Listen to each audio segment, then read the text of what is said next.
If the bulk of your retirement assets are in your pre-tax retirement accounts, then this video is for you.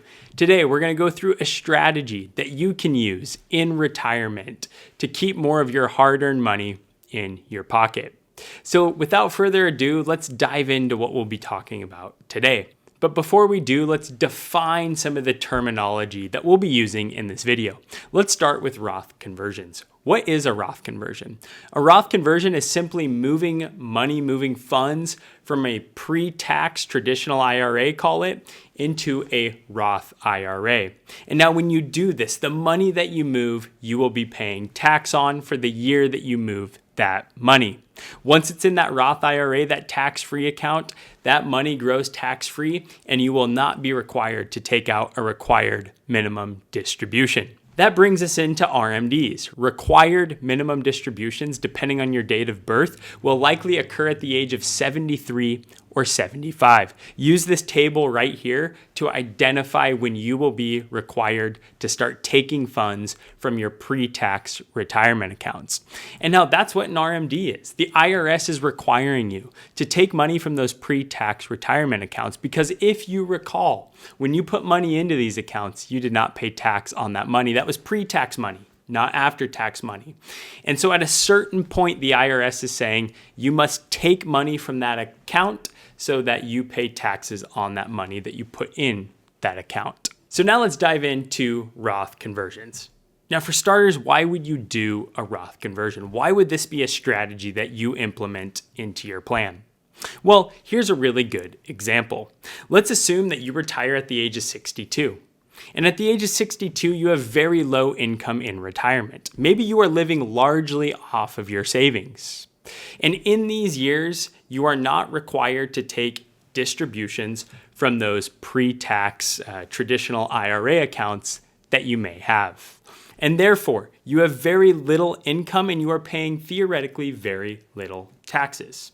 Well, if a good chunk of your assets are in that qualified account, that pre-tax account, in those years where you have very little income, it might make sense for you to start moving money, filling up low tax brackets, and moving money from that traditional IRA or that pre-tax retirement account into a Roth IRA.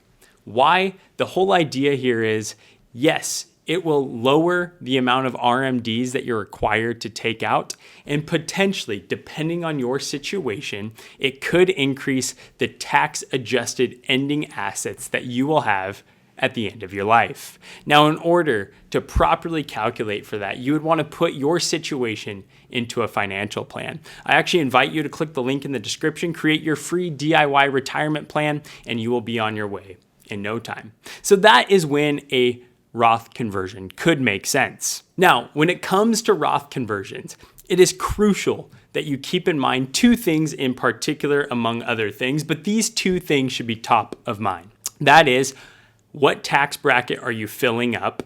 And then what does this do, if anything, to your Medicare premiums, known as IRMA? So let's dive into this. If you've strategically planned for a Roth conversion and you find that it is something that makes sense for you in your situation, you will be filling up certain tax brackets. Maybe it's the 12 or 22% tax bracket, again, depending on what you have going on in your plan. Well, you don't want to just start converting funds from that traditional IRA to a Roth IRA. You want to make sure that you have no spillage, meaning if you are filling up the 12% tax bracket, you are only filling up the 12% tax bracket and you aren't accidentally converting more and spilling in to that next tax bracket. Why? Because if you're not careful enough, this could trigger what is called IRMA.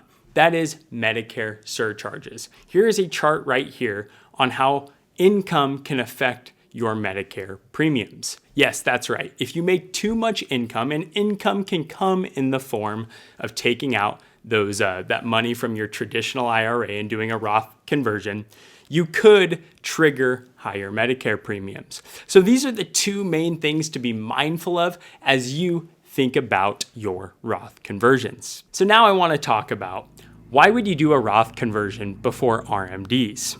Well, here is the tax trap that ultimately most people fall into. If you delay your Roth conversions until RMDs start, those required minimum distributions are going to push you into a higher income bracket potentially. And in turn, it's going to limit the amount of Roth conversions that you can do. Or, depending on your situation, it may not even make sense to do those Roth conversions now. And so in this situation, you have officially lost what we call your control window. Once these RMDs start, you can't just simply take your RMD and convert that into your Roth IRA. Yes, this sounds good in theory, but this just simply isn't allowed. If you are of RMD age, you must actually take out those RMDs first, and then you can convert other dollars, which could increase your tax bill even higher. So that's the gist of Roth conversions and why Roth conversions, depending on your situation, could make sense before RMD age. So we kind of talked about those two downsides of Roth conversions, those two things that you need to be mindful of. And if you aren't, how they could have a negative impact on you. Now, in addition to those two things, I want to talk about when Roth conversions may not make sense for you. And here are 3 reasons why those Roth conversions may not make sense. Number 1, you need that income today. You need that money from that pre-tax traditional IRA today. You are relying on it in retirement. Number 2, you expect to be in a much lower tax bracket in the future. And number 3, if converting your funds from that pre-tax traditional IRA into a Roth IRA brings your income up to a point where you incur those Medicare surcharges. So as you've heard here, Roth conversions, depending on what you have going on, can be an extremely beneficial tool to use in retirement. If you are in a position where you're approaching retirement and the bulk of your assets are in those pre-tax retirement accounts, then I invite you to think about what a Roth conversion might look like for you. If you want more clarity around this, let's jump on a call, or like I said, in the description, you can click the button, create your free DIY retirement plan, and you will be on your way in no time. If you have any questions, I'm here, reach out, and until next time, thank you so much. Bye-bye.